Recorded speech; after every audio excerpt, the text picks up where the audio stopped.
Shalom. Selamat pagi sidang jemaat yang kami kasih dalam nama Tuhan Yesus Kristus. Puji nama Tuhan karena berkat dan anugerahnya sehingga kita boleh dikumpulkan kembali di tempat ini untuk memuji dan memuliakan namanya. Baiklah, karena waktunya telah tiba, mari kita akan mulai saja ibadah kita. Saya mengajak sidang jemaat untuk tenang sejenak di hadapan Tuhan. Kita masuk dalam saat teduh. Saat teduh dimulai.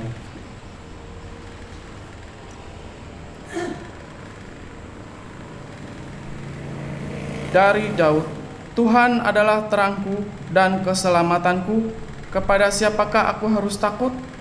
Tuhan adalah benteng hidupku, terhadap siapakah aku harus gemetar? Amin. Saat teduh selesai.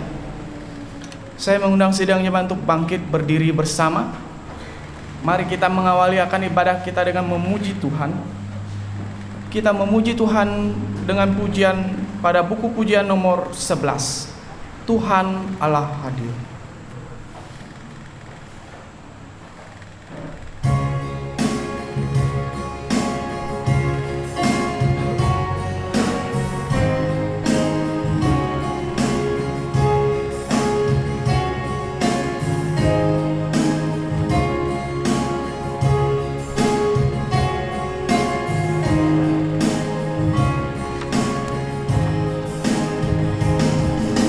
Tuhan Allah hadir dalam rumah ini.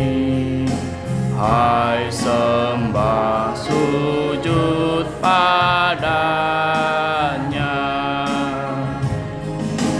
tunduk dan berbakti, hikmat dan sehati kepada Bapa pengasih. Pujilah namanya, besar anugerahnya, ajaiblah kasih-Nya. Bait yang kedua. Yesus Kristus hadir dalam rumah ini. Hai, dengarkanlah sabdanya. Umat yang tertebus, dosanya dihapus, hatinya terhiburlah tuh. Pujilah namanya, umat yang telah bebas dari segala dosa. Bait yang ketiga. Rohul Kudus hadir dalam rumah ini, tinggal dalam hati saya. Sucikanlah daku, jadikanlah baikku, untuk genapi kehendak-Mu. Pujilah namanya sampai selamanya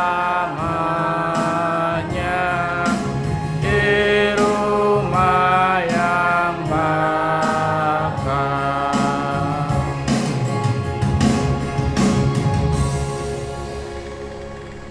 Jemaat masih tetap berdiri. Doa pembukaan oleh Bapak Gembala Sidang.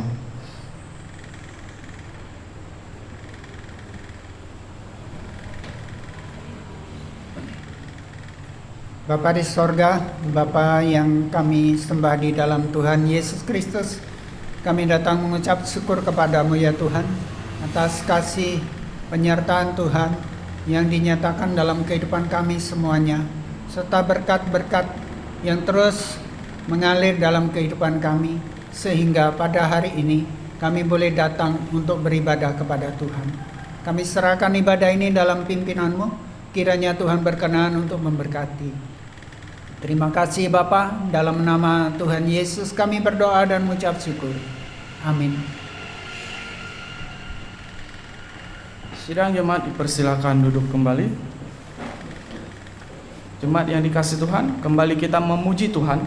Mari sekalian kita membuka buku pujian nomor 61. Pujian nomor 61. Hadir Kau.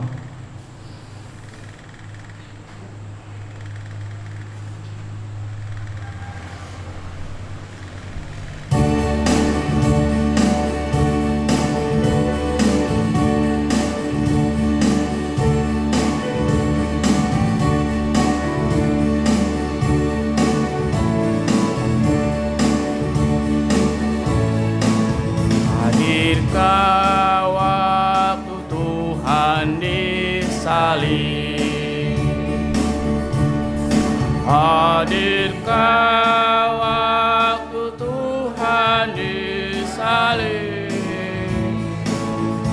Oh, itu membuat aku gentar, gentar, gentar. Hadirkah waktu Tuhan disalib. Hadirkah waktu Tuhan dipaku. Hadirkah waktu Tuhan dipaku.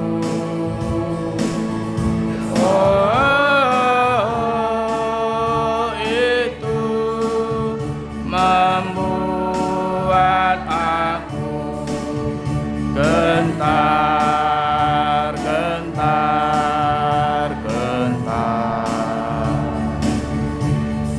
Hadirkah waktu Tuhan dipaku. Sidang jemaat, saya undang untuk bangkit berdiri. Hadirkah waktu Tuhan dikubur. Hadirkah waktu Tuhan dikubur. Oh, itu membuat aku gentar, gentar, gentar. Hadirkah waktu Tuhan dikubur.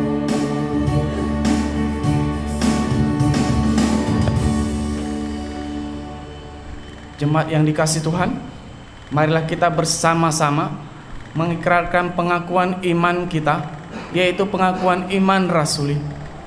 Pengakuan iman rasuli, aku percaya kepada Allah, Bapa yang Maha Kuasa, Khalik langit dan bumi, dan kepada Yesus Kristus anaknya yang tunggal Tuhan kita, yang dikandung daripada Roh Kudus, lahir dari anak dari Maria, yang menderita sengsara di bawah pemerintahan Pontius Pilatus, disalibkan, mati dan dikuburkan, turun ke dalam kerajaan maut. Pada hari yang ketiga, bangkit pula dari antara orang mati, naik ke sorga, duduk di sebelah kanan Allah, Bapa yang Maha Kuasa, dan dari sana Ia akan datang untuk menghakimi orang yang hidup dan yang mati. Aku percaya kepada Roh Kudus, gereja yang kudus dan am, persekutuan orang kudus, pengampunan dosa, kebangkitan daging, dan hidup yang kekal. Amin. Sidang jemaat dipersilakan duduk kembali. Kita masih memuji dan memuliakan nama Tuhan. Mari jemaat sekalian kita membuka buku pujian kita kembali. Pujian nomor 56. Pujian nomor 56, Kisah Salib Tuhan Yesus.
Saya undang untuk bangkit berdiri bersama.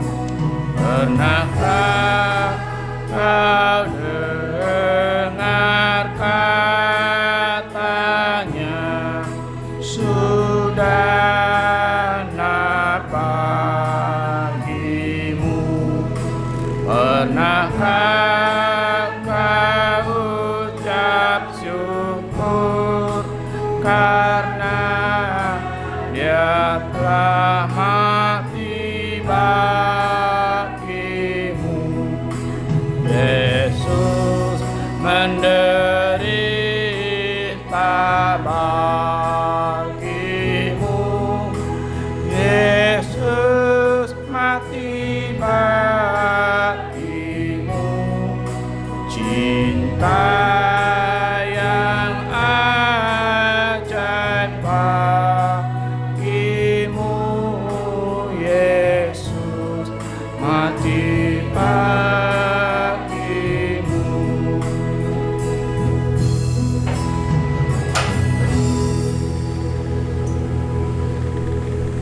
Jemaat yang kasih Tuhan, mari kita membuka Alkitab kita masing-masing. Kita akan membaca Alkitab kita saling bergantian. Pembacaan kita Alkitab kita pada hari ini terdapat dalam kitab Kisah Para Rasul, pasal yang ke-9, ayat yang ke-32 hingga ayat yang ke-43. Saya ulangi, Kisah Para Rasul, pasal yang ke-9, ayat yang ke-32 hingga ayat yang ke-43. Jika sudah mendapatkannya, kita akan membaca saling bergantian. Saya yang berbilangan genap, dilanjutkan sidang jemaat yang berbilangan ganjil. Demikian hingga ayat yang ke-43. Petrus menyembuhkan Eneas dan membangkitkan Dorkas. Pada waktu itu Petrus berjalan keliling, mengadakan kunjungan kemana-mana. Dalam perjalanan itu ia singgah juga kepada orang-orang kudus yang di Lida.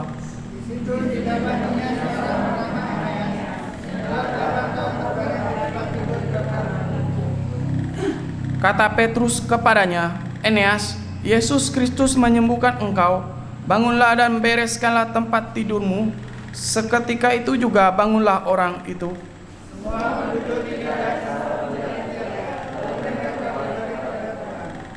Di Yope ada seorang murid perempuan bernama Tabita, dalam bahasa Yunani Dorkas.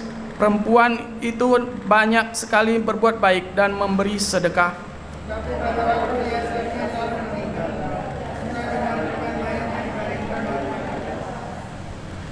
Lida dekat dengan Yope. Ketika murid-murid mendengar bahwa Petrus ada di Lida, mereka menyuruh 2 orang kepadanya dengan permintaan, segeralah datang ke tempat kami.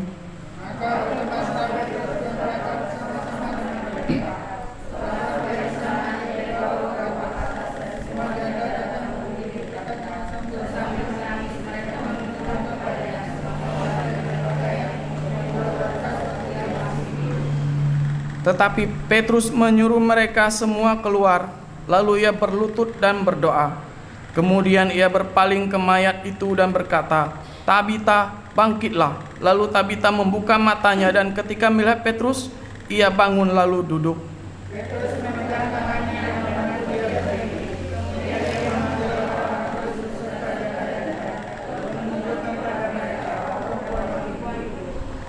Peristiwa itu tersiar di seluruh Yope dan banyak orang menjadi percaya kepada Tuhan.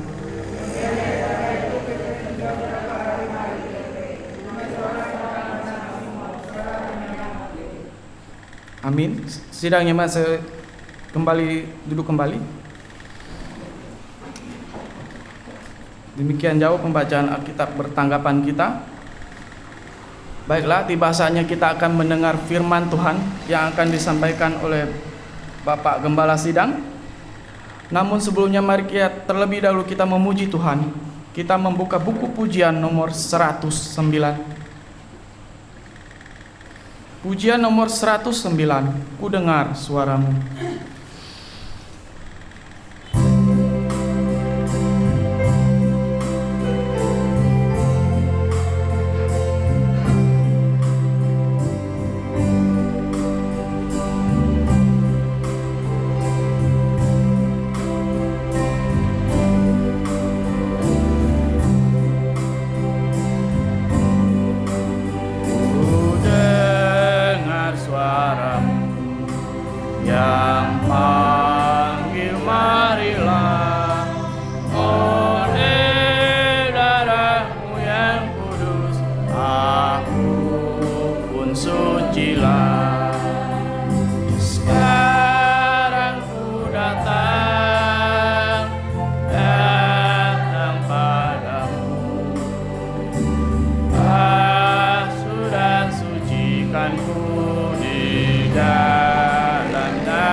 Bait yang ketiga, Bapak Gembala Sidang dipersilakan.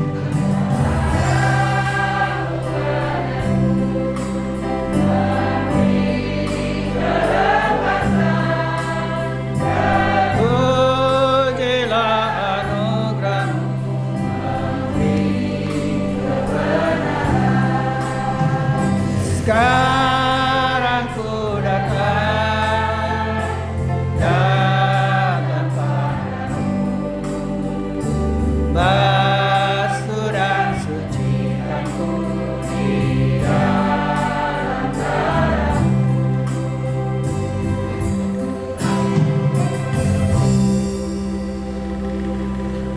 Mari kita masuk di dalam doa.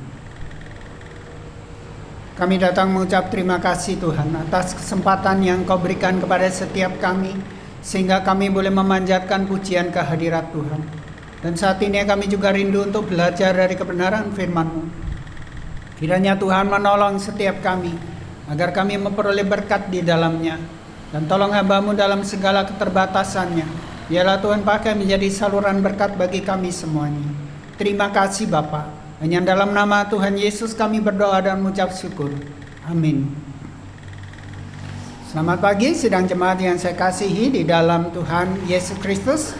Mari kita melihat bagian firman Tuhan pada pagi hari ini yang terambil dalam 1 Korintus pasal 10. 1 Korintus pasal 10 ayat 1 sampai ayat yang ke-13.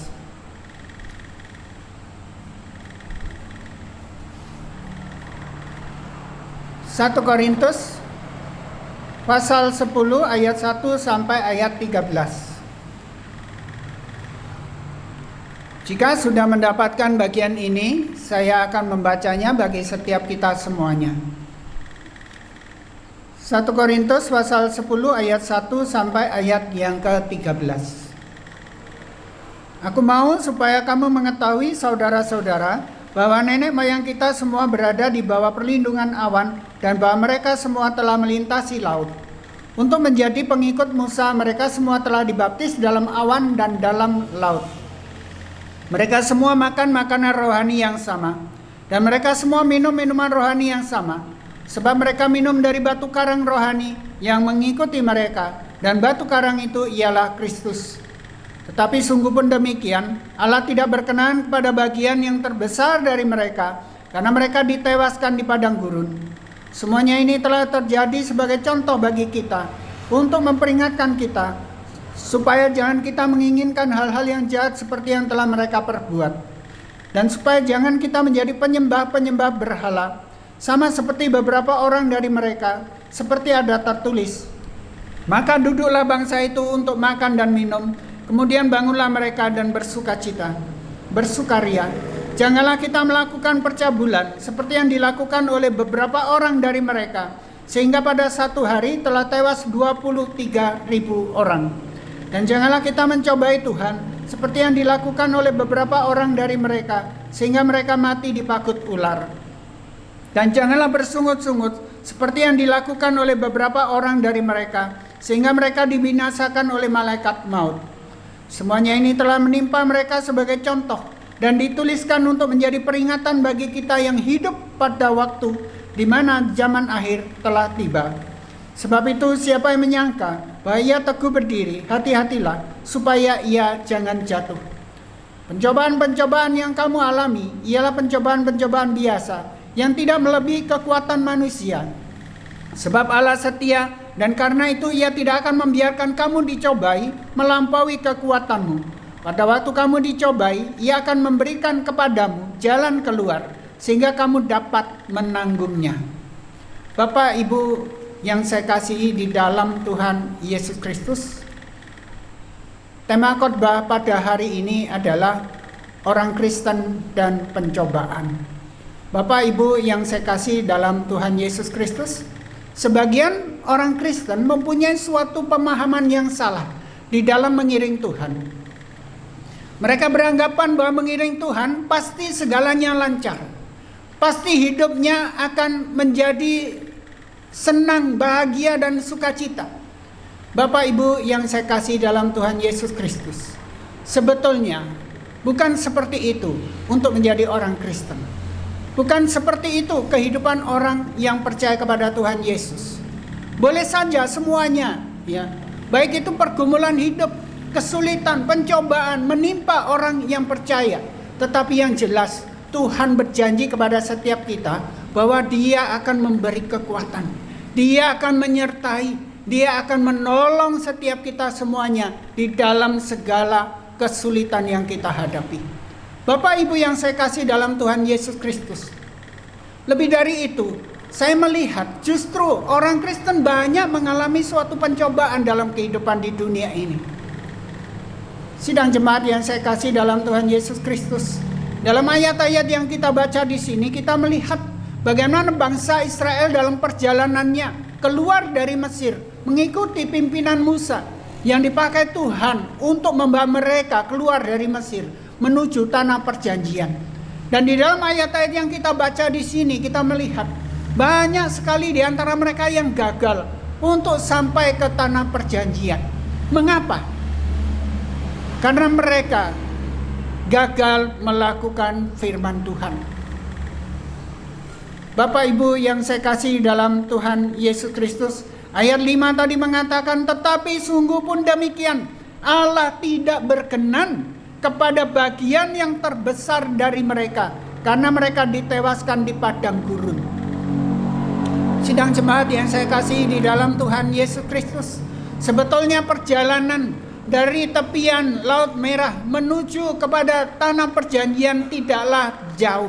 Ya, seharusnya mereka bisa dengan cepat, dengan waktu yang singkat mencapai tanah perjanjian. Tetapi semuanya itu mereka harus melewati padang gurun itu dalam jangka waktu yang sangat lama. Selama kurang lebih 40 tahun barulah mereka sampai, ya. Dan itu pun tidak semuanya bisa sampai tanah perjanjian. Hanya sebagian kecil, yaitu Yosua, Kaleb, dan juga generasi kedua dari orang-orang yang keluar dari Mesir. Pertanyaannya, mengapa bisa demikian? Karena banyak dari antara mereka yang gagal. Mereka gagal untuk melakukan firman Tuhan. Mereka seringkali bersungut-sungut. Mereka seringkali tidak tahan menghadapi suatu pergumulan berat di tanah atau di padang gurun itu. Pernah suatu kali, karena mereka bersungut-sungut kepada Musa, kepada Harun, kepada Tuhan, maka Tuhan mengirimkan hukuman ke atas mereka dengan mengirimkan ular-ular tedung. Dan siapa yang dipagut ular tedung ini, mereka pasti akan mati. Tapi ketika mereka menyadari hal ini, mereka datang pada Musa, mereka datang kepada Tuhan, mohon pengampunan dari Tuhan, dan Tuhan memberikan jalan keluar bagi mereka dengan menyuruh Musa menancapkan ular dari tembaga di suatu tiang. Dan barang siapa yang terpagut ular tedung itu dan melihat ular tembaga yang ditancapkan di tiang itu, mereka tetap hidup. Bapak Ibu yang saya kasih dalam Tuhan Yesus Kristus, selanjutnya dalam ayat 13 dikatakan, pencobaan-pencobaan yang kamu alami ialah pencobaan-pencobaan yang biasa, yang tidak melebihi kekuatan manusia. Bapak Ibu yang saya kasih dalam Tuhan, Allah kita Allah yang mengasihi kita. Allah kita adalah Allah yang setia. Jika Dia memberikan kesempatan, mengizinkan kita mengalami pencobaan, Dia tak pernah meninggalkan kita. Dan Dia akan memperhatikan, kalau kita dicobai melampaui kekuatan kita, maka Tuhan sendiri yang turun tangan untuk dapat menanggungnya. Bapak Ibu yang dikasih oleh Tuhan Yesus Kristus.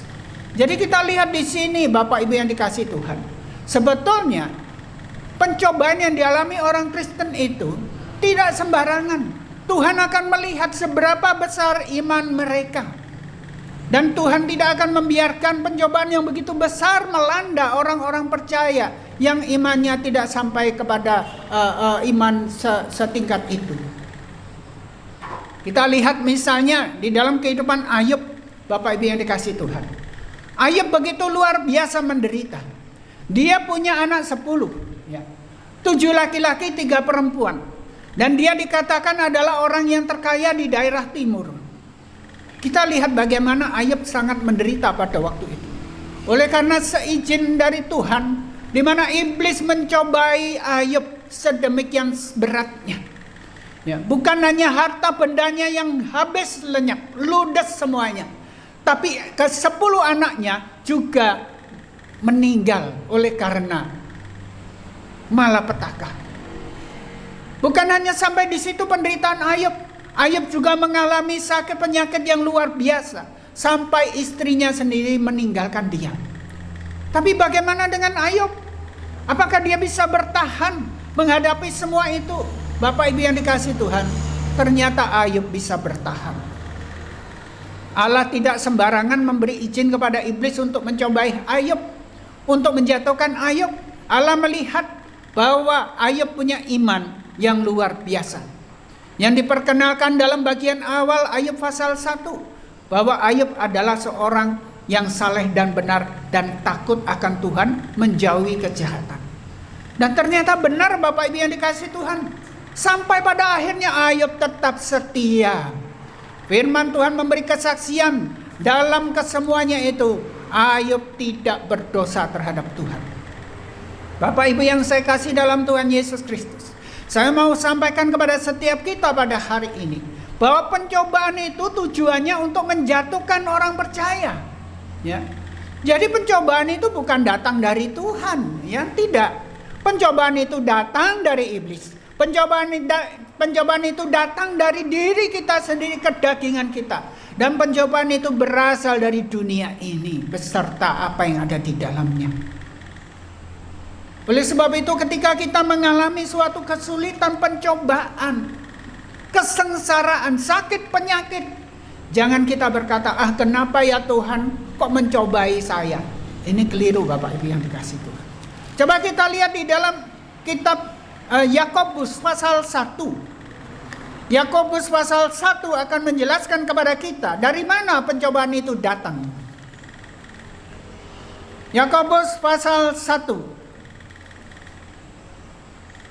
Saya akan baca dari ayat 12 sampai ayat 15. Yakobus pasal 1 ayat 12 sampai 15. Berbahagialah orang yang bertahan dalam pencobaan, sebab apabila ia sudah tahan uji, ia akan menerima mahkota kehidupan yang dijanjikan Allah kepada barang siapa yang mengasihi Dia. Apabila seorang dicobai, janganlah ia berkata, pencobaan ini datang dari Allah, sebab Allah tidak dapat dicobai oleh yang jahat, dan ia sendiri tidak mencobai siapapun. Tetapi tiap-tiap orang dicobai oleh keinginannya sendiri, karena ia diseret dan dipikat olehnya. Dan apabila keinginan itu telah dibuai, ia melahirkan dosa. Dan apabila dosa itu sudah matang, ia melahirkan maut. Bapak Ibu yang dikasihi Tuhan, dengan jelas penulis Yakobus di sini menjelaskan kepada kita bahwa pencobaan bukan datang dari Allah. Ya. Pencobaan sifatnya untuk menjatuhkan seseorang. Sangat berbeda dengan ujian. Kalau ujian itu adalah untuk memurnikan iman seseorang, dan ujian itu cenderung berasal dari Tuhan sendiri untuk menguji seseorang. Contoh yang sangat jelas adalah ketika Allah menguji iman Abraham. Bagaimana Abraham pada waktu itu yang hanya punya satu orang anak, yaitu Ishak, anak yang tunggal, anak yang sah. Kemudian Allah berfirman pada Abraham, persembahkanlah anak itu kepadaku di salah satu bukit di sana. Abraham lakukan itu. Abraham membawa anaknya Ishak itu untuk dipersembahkan kepada Tuhan. Itu namanya ujian, bukan pencobaan.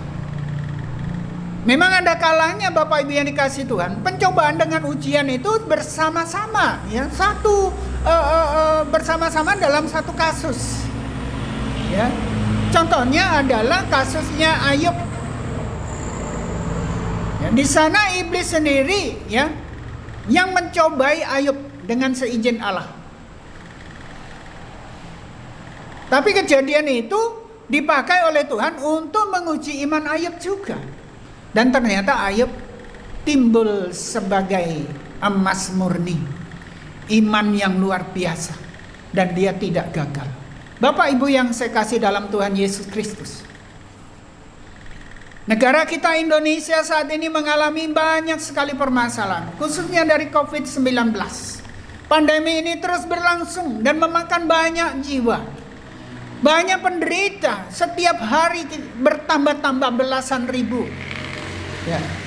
Sejak bulan Maret yang lalu sampai sekarang ini. Bahkan seluruh dunia juga mengalami hal yang sama. Dan ini diikuti dengan kesulitan ekonomi. Dan berdampak juga kepada anak-anak Tuhan. Kita lihat bagaimana kehidupan kita. Ya. Ketika kita merasa khawatir dengan pandemi COVID-19 ini, ketika kita terdampak dengan dampak sosial yang menyertai COVID-19, di sana sini terjadi suatu kesulitan. Ya puji Tuhan, bangsa kita ini memperhatikan kita semuanya. Mereka memberikan bantuan kepada rakyat miskin untuk mengurangi dampak kesulitan ekonomi. Ada juga kesulitan oleh karena bencana alam, gunung meletus, banjir, gempa, dan lain sebagainya. Bapak Ibu yang dikasihi oleh Tuhan Yesus Kristus. Tapi ingat bahwa Allah tidak membiarkan kita dicobai melampaui kekuatan kita. Bapak Ibu yang dikasihi oleh Tuhan Yesus Kristus. Saya seringkali menceritakan tentang pelayanan. Dan hari ini saya mau menceritakan di mana suatu kali kami mengalami suatu kejadian yang sangat berat. Ya. Di mana kami pada waktu itu dalam suatu kekurangan dalam ukuran dunia. Kami mengalami kesulitan ekonomi. Anak kami sakit. Ya. Kami tidak tahu sampai kapan itu berlangsung dalam kehidupan kami. Tapi kami tahu bahwa Tuhan tidak biarkan itu. Tuhan akan memberi kekuatan. Dan ternyata benar. Tuhan beri kekuatan kepada kami untuk tetap setia. Dan Tuhan juga beri jalan keluar bagi kami. Sehingga kami bisa menahan. Bapak Ibu yang saya kasih dalam Tuhan. Mungkin di antara kita ada yang mengalami hal seperti Ayub. Mungkin di antara kita ada yang mengalami hal-hal yang dimana kita seakan-akan bertanya dalam hati, kenapa Tuhan biarkan ini? Tapi sesungguhnya Tuhan tidak biarkan Anda. Dia tidak biarkan Anda. Allah kita Allah yang mengasihi kita. Allah kita adalah Allah yang Immanuel. Dia tahu apa yang kita alami. Dia melihat tetesan air mata kita. Dan dia akan menjawab kita. Dan menolong kita. Bapak Ibu yang dikasihi oleh Tuhan Yesus Kristus. Tahukah di dalam doa Bapa kami. Ada terselip di sana kata-kata. Supaya kita dilepaskan dari yang jahat. Jangan membawa kami dalam pencobaan. Tapi lepaskanlah kami daripada yang jahat. Apa maksud dari kalimat ini? Supaya kita tidak masuk dalam pencobaan yang melebihi kekuatan kita. Dan kita dilepaskan dari yang jahat. Supaya kita diberi kemenangan oleh Tuhan. Bapak Ibu yang saya kasih dalam Tuhan. Lalu bagaimana kita menghadapi pencobaan dalam hidup ini? Apa yang harus kita lakukan? Saya ingin mengajak kita membaca Matius pasal 26. Matius pasal 26. Ketika Tuhan Yesus mengajak beberapa muridnya berdoa di Taman Getsemani. Matius pasal yang ke-26. Injil Matius pasal 26.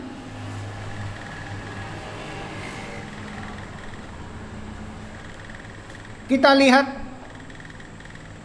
dari ayat 38 sampai ayat yang ke-41.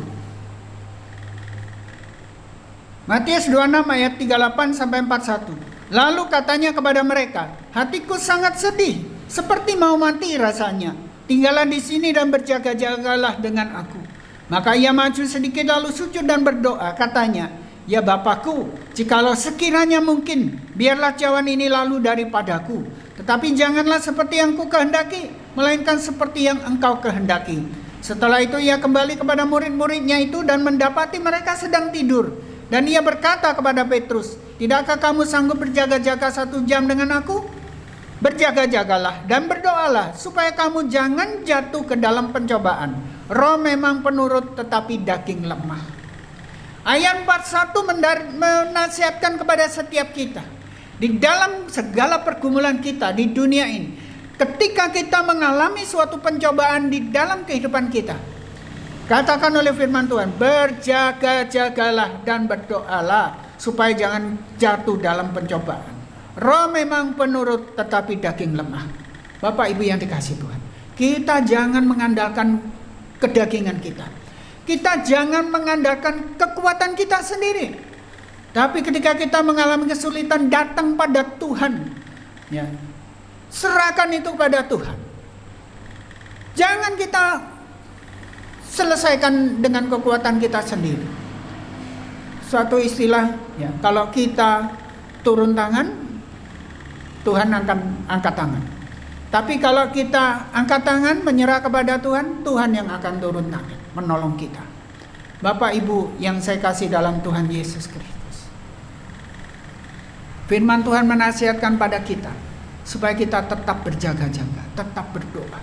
Sebab iblis itu seperti singa yang mengaum-ngaum, yang siap untuk menelan mangsanya. Ya. Dalam kitab 1 Petrus mengatakan di sana bahwa lawan kita adalah iblis, dan dia mencari kesempatan untuk menjatuhkan setiap kita semuanya. 1 Petrus pasal yang kelima ayat yang ke-8. 1 Petrus pasal 5 ayat yang ke-8. Sadarlah dan berjaga-jagalah. Lawanmu si iblis berjalan keliling sama seperti singa yang mengaum-ngaum dan mencari orang yang dapat ditelannya. Bapak Ibu yang saya kasih dalam Tuhan, dalam Matius 26 41 berkata, jagalah, berjaga-jagalah dan berdoalah. Dalam 1 Petrus pasal 5 ayat 8, sadarlah dan berjaga-jagalah. Kita hidup di dalam zaman akhir. Iblis dengan berbagai cara mau menjatuhkan iman kita. Mari kita berjaga-jaga dan berdoa. Dalam segala apa pergumulan kita, mari kita datang pada Tuhan. Selanjutnya saya bacakan dari 1 Petrus pasal 5 ayat 7 ya. Ayat sebelum ayat 8 tadi ada ayat 7. Serahkanlah segala kekhawatiranmu kepadanya, sebab ia yang memelihara kamu. Sebab ia yang memelihara kamu. Ketika kita datang pada Tuhan, mohon pertolongan kepada Tuhan, Tuhan akan kuatkan kita. Ketika kita menyerahkan semua problema dalam kehidupan ini kepada Tuhan, Dia akan turun tangan menolong kita. Bersyukur punya Allah yang mengasihi kita. Kiranya firman Tuhan ini memberkati. Mari kita berdoa. Terima kasih Bapa atas firman-Mu yang telah kami baca, kami renungkan pada pagi hari ini. Tuhan, kami menyadari bahwa kami tidak luput dari segala pencobaan yang ada di dunia ini. Tapi kami juga meyakini bahwa Engkau menyertai kami. Engkau tidak pernah meninggalkan kami. Engkau adalah Allah yang Immanuel, Allah yang menyertai kami. Dan dikala kami menghadapi kesulitan, kami sadar kami tidak sendiri. Engkau menyertai kami. Dan Engkau akan menolong kami, beri kekuatan kepada kami, memberi jalan keluar bagi setiap kami. Terima kasih Bapa. Berkati akan sidang jemaat di tempat ini, beserta segala pergumulan mereka. Kiranya Tuhan, Engkau berkenan memberkati mereka semua.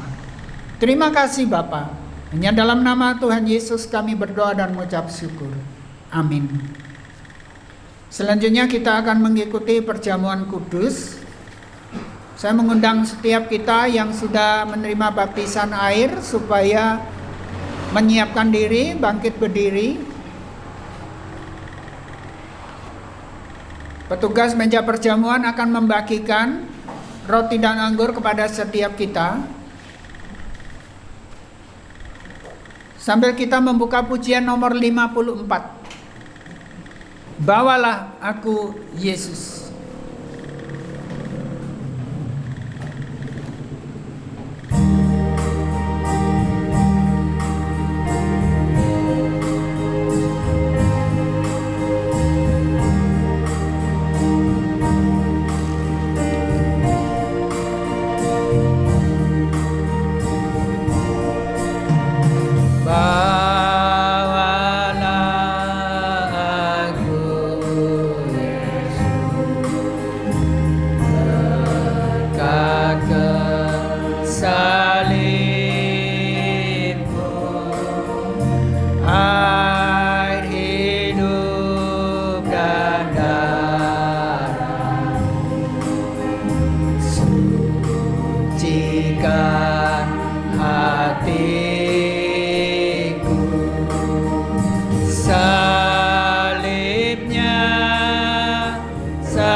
yang terkecil. Tuhan tak tinggalkan, sinarilah hatiku dengan Roh Kudus-Mu. Salibnya, salibnya, selama mulia, dosaku disucikan oleh darah Yesus. Bait yang ketiga, salibmu sandaranku,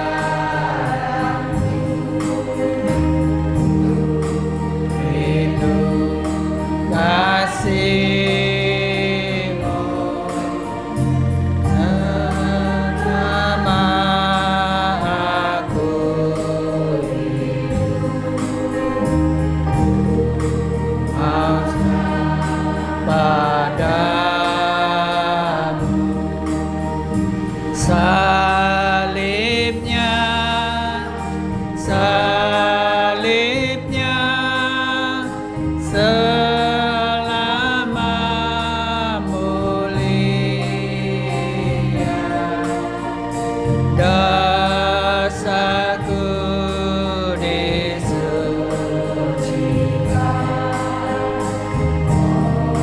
oleh darah Yesus. Musik.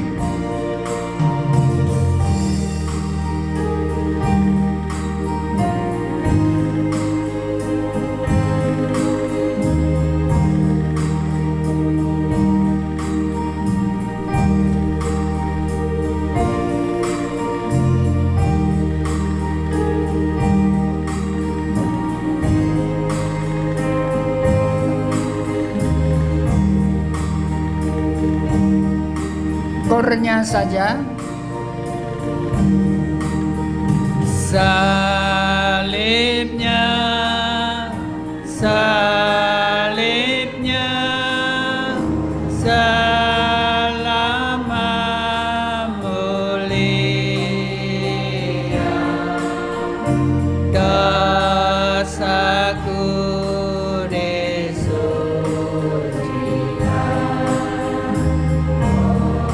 oleh darah Yesus.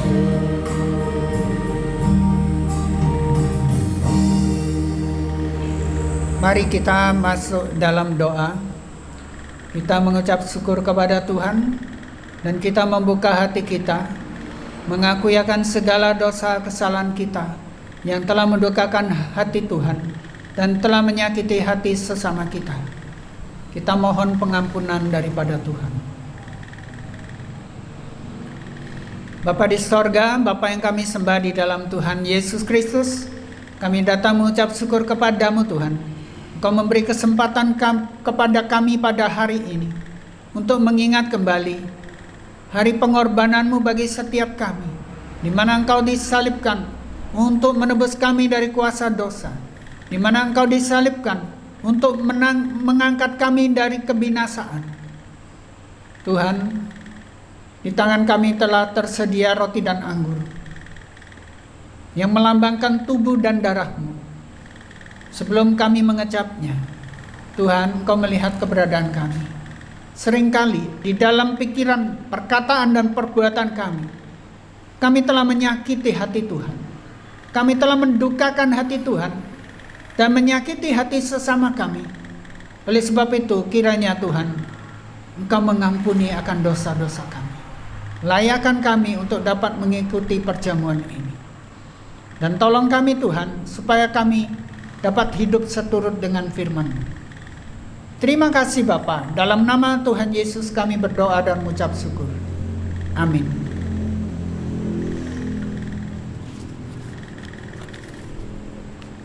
Sebab apa yang telah kuteruskan kepadamu telah aku terima dari Tuhan, yaitu bahwa Tuhan Yesus pada malam waktu ia diserahkan mengambil roti, dan sesudah itu ia mengucap syukur atasnya. Ia memecah-mecahkannya dan berkata, inilah tubuhku yang diserahkan bagi kamu. Perbuatlah ini menjadi peringatan akan aku. Dengan mengenang Kristus yang telah mati bagi kita, kita sambut roti ini.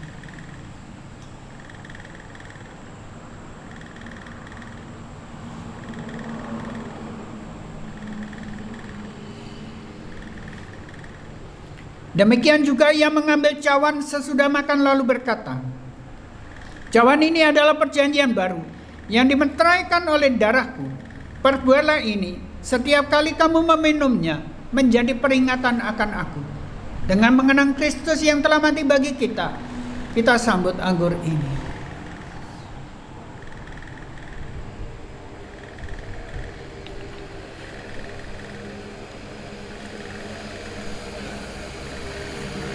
Kembali kami datang mengucap syukur kepadamu Tuhan, di mana Engkau telah memberi kesempatan bagi setiap kami untuk mengingat kembali kematian-Mu, pengorbanan-Mu di kayu salib bagi setiap kami semuanya, sehingga memberikan kami jaminan keselamatan dari Tuhan. Tuhan, tolong kami supaya kami dapat memberitakan kabar kesukaan ini, bahwa di dalam Engkau ada keselamatan kepada orang-orang yang ada di sekitar kami, agar mereka juga diberi kesempatan untuk dapat percaya kepada Tuhan Yesus dan menjadikan Tuhan dan Juru Selamat mereka pribadi. Terima kasih Bapa, kami serahkan hidup kami dalam pemeliharaan-Mu. Dalam nama Tuhan Yesus kami berdoa dan mengucap syukur. Amin.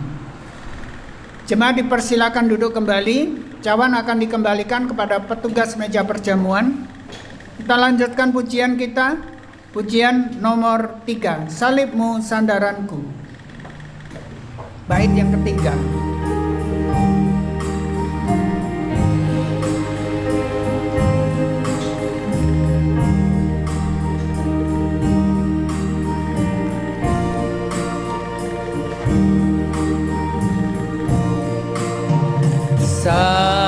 Salib-Mu sandaranku,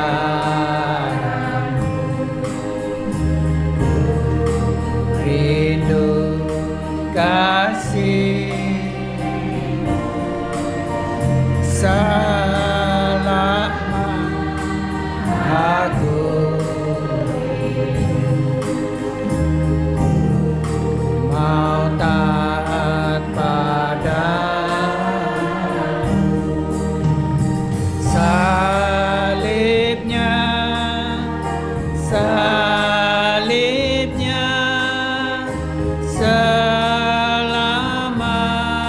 mulia, dosaku disucikan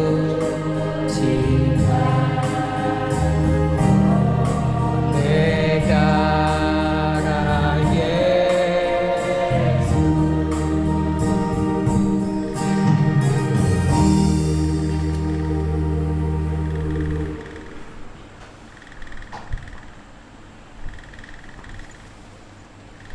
Terima kasih untuk petugas meja perjamuan. Waktu selanjutnya saya serahkan kepada pemimpin pujian.